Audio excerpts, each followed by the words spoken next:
си платиш.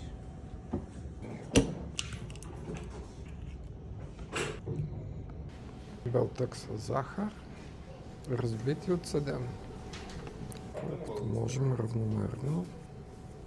Няма начин без да се изцапаме.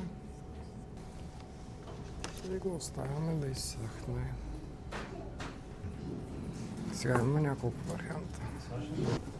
Отливаме малко и слагаме мъничко от златния наш пигмент и го разбъркваме добре.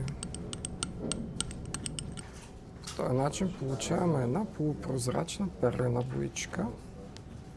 С нея се получава един много приятен просто блясък.